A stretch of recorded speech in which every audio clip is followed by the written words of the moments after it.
Welcome to Strip Coverlet, where we squeeze the bigger picture out of literature. I am Adrian Ford, and we are here for another poetry discussion, which will appear in the poetry discussion playlist here on the channel.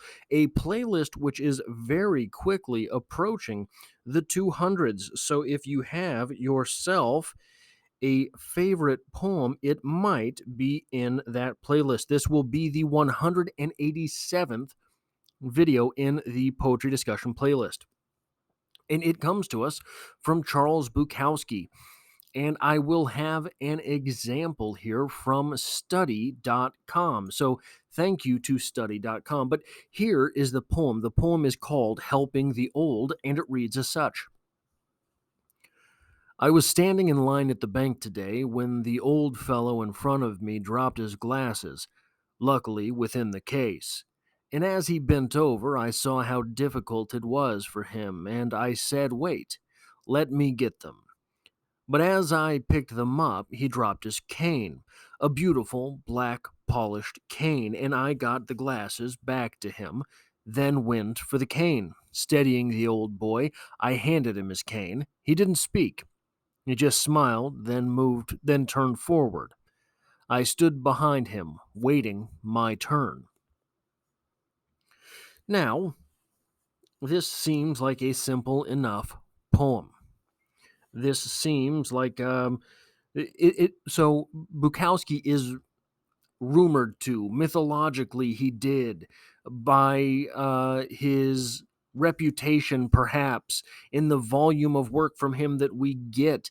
Bukowski was supposedly someone who wrote a poem every single day. And if you're thinking in that way, if you're writing a poem every day, some of them will not be useful to anyone because it's going to be whatever it is that you have to write at that time. This could be seen as one of those instances. This is just something that happened at the bank.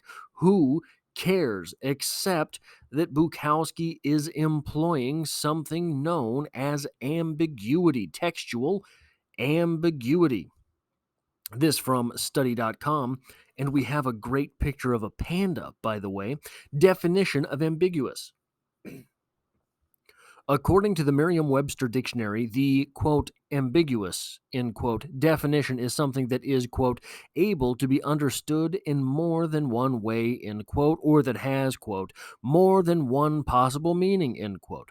Something ambiguous can also be something that is not clearly expressed or understood. Ambiguous is the adjectival form of the word, while ambiguity is the noun. It is important to note that ambiguity can be deliberately created by a speaker or a writer, or created unintentionally through vagueness or mistaken meaning. Lexical ambiguity versus syntactic ambiguity. A panda eats shoots and leaves. This statement has the potential to be ambiguous. How does that statement have the potential to be ambiguous? A panda eats, shoots, and leaves. Goes. A panda eats, shoots, harp, harp, harp, and then leaves. Goes. A panda eats, shoots, and leaves, as in the panda eats both the shoots and the leaves, and it says nothing about that panda going anywhere. At the sentence level, two types of ambiguity can easily trip up readers. These are called lexical and syntactic ambiguity. Lexical ambiguity refers to the unclear or plural meanings in individual words, such as is often the source of comedy, as gets into examples. I don't want to steal the whole page from study.com, but where is the ambiguity in this poem? I'm going to read it one more time just to see if maybe, if you didn't catch it the first time, maybe you will this time. I was standing in line at the bank today when the old fellow in front of me dropped his glasses, luckily within the case. And as he bent over, I saw how difficult it was for him, and I said, "Wait, let me get them." But as I picked them up, he dropped his cane. a beautiful, black polished cane, and I got the glasses back to him. Then I went for the cane, steadying the old boy as I handed him his cane. He didn't speak. He just smiled at me, then he turned forward. I stood behind him, waiting my turn. Well, we're at the bank. Is our speaker waiting for his turn at the bank, or is he waiting for his turn to be the old fellow who has difficulty picking up his stuff, holding on to his stuff? I think undoubtedly, knowing Bukowski, he is fine with, well, I don't know Bukowski, but having read as much Bukowski as I have, um, Bukowski would be absolutely fine with you feeling as if this poem was a waste of time, feeling as if this poem was just about a man waiting in line at the bank. But I think with all of the Bukowski that I have read, I am going to go ahead and infer that this poem is not about the bank, not about the bank at all. The withdrawal that is being made here is not one of money. Our speaker is talking to us exclusively about the withdrawal of life, how getting older is difficult, about how he too will get older and will have these problems himself. Bukowski is telling us through this poem that aging is no easy manner, is no easy task, that getting older, though you don't have to actively work at it, it'll happen to you if you're lucky. Bukowski here is telling us that, yeah, you might today be able to do these things. You won't always. And that's the obvious stuff. But where are we? We are at the bank. The bank, look, I've often said life's not about money, but the world is, okay? So, despite the fact that this old fella has all of these problems, he still has to go to the bank.